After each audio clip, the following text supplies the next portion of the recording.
मौसम से जुड़ी जानकारी और लाइव मौसम खबरों के लिए हमारे YouTube चैनल को सब्सक्राइब करें और बेल आइकॉन दबाकर हर अपडेट पर को हम बताते हैं। पूर्वी और दक्षिण भारत के जिन क्षेत्रों में मानसून पहुंचा है, सबसे पहले क्यों ना वहीं से हम शुरुआत करें जहां पर बारिश की संभावनाएं ज्यादा नजर आ रही हैं। आपको बता दें कि पूर्वोत्तर भारत के तमाम इलाकों में, चाहे वो मेघालय की बात हो, असम, अरुणाचल प्रदेश हो या फिर नागालैंड, मणिपुर, मिजोरम और त्रिपुरा हो, इन सभी राज्यों में बारिश होने की संभावना है। लेकिन ज्यादा इंटेंसिटी मेघालय और असम के इलाकों पर ही रहेगी। अरुणाचल में भी बारिश हो सकती है, लेकिन अपेक्षाकृत असम और मेघालय से कम वर्षा के आसार यहाँ पर दिखाई दे रहे हैं। और बात अगर हम उप हिमालय, पश्चिम बंगाल तथा सिक्किम की करें तो यहाँ पर आप देख सकते हैं तमाम इलाकों में जहाँ पर मानसून का आगमन हुआ है, यहाँ लगातार इस तरह से हवाएं चल रही हैं। और ये कंसिस्टेंसी जो बंगाल की खाड़ी से आने वाले मॉइस्चर की है, इस वजह से आप जानते हैं कि इन भागों में पहले से बारिश हो रही थी, लेकिन मानसून आने से फर्क क्या पड़ा है? फर्क ये पड़ा है कि जो हवाएं इस तरह से चलनी शुरू हुई हैं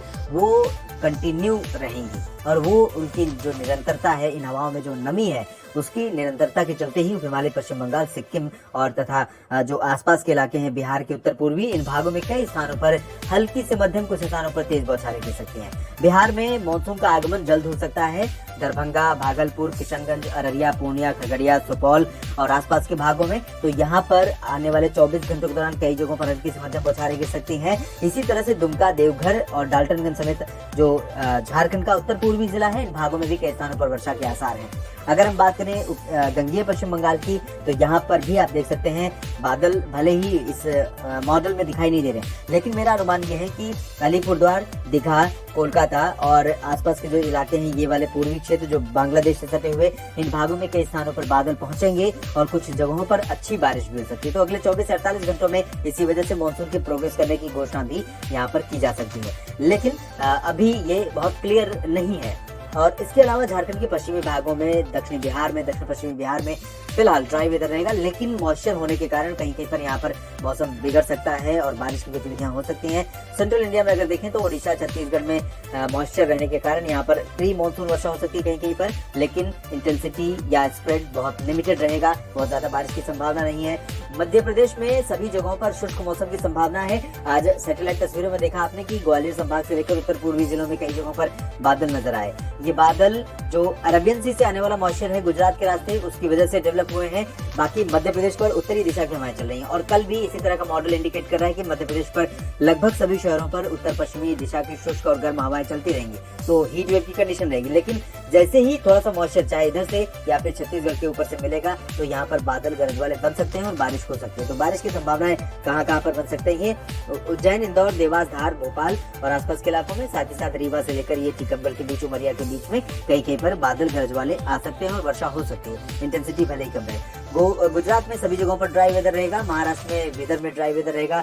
मराठवाड़ा और मध्य महाराष्ट्र, कोंकण, गोवा में बारिश की संभावना है। गोवा में भी बारिश होने के आसार हैं।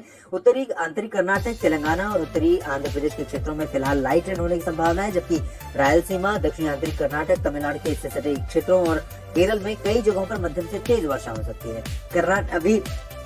कर्नाटक के उत्तरी भागों में और केरल, आंध्र प्रदेश तथा तेलंगाना में मानसून का आगमन होना बाकी है, लेकिन यहाँ पर भले ही गर्मी लगातार बनी रहेगी और गर्म हवाएं पहुंचती रहेंगी, लेकिन जो अरबियन सी से हवाएं आ रही हैं, मानसून का जो प्रभाव है, इन वजहों से यहाँ पर कुछ इलाकों में वर्षा देखने को मिल सकती है। अंडमान व निकोबार द्वीप समूह में भी कई जगहों पर वर्षा होने के संकेत हैं। उत्तर भारत में देखें तो उत्तर प्रदेश और राजस्थान में लगभग सभी जगहों पर ड्राई वेदर रहेगा। हालांकि कुछ जगहों पर बादल बन सकते हैं, जिसमें उत्तर पूर्वी जिले शामिल होंगे, और जो बुंदेलखंड रीजन है, लखनऊ से लेकर प्रयागराज और कानपुर के बीच का, इन भागों में कुछ स्थानों पर बादल दिख सकते हैं। वजह अरबियन सी का थोड़ा मॉइस्चर या फिर बंगाल की खाड़ी की तरफ से आने वाली आर्द्र हवाएं होंगी।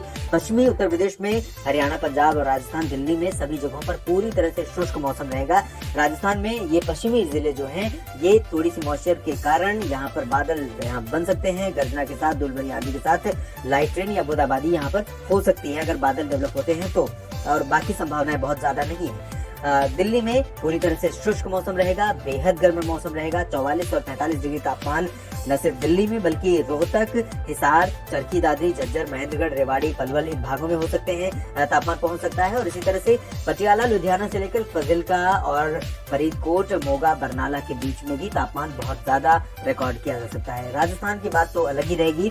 चूरू, गंगानगर, हनुमानगढ़ हो या जयपुर, अलवर, भरतपुर और अजमेर, जोधपुर, जालौर, जैसलमेर, बाड़मेर इन सभी भागों में 45-46 डिग्री तापमान लोगों के लिए मुसीबत बनता रहेगा। पर्वतीय क्षेत्रों में फिलहाल मेनली ड्राई वेदर रहेगा, कश्मीर हो या हिमाचल या फिर उत्तराखंड के क्षेत्र, लेकिन अपेक्षाकृत मैदानी इलाकों से यहाँ पर हालात बेहतर रहेंगे और लद्दाख में भी मौसम शुष्क बना रहेगा।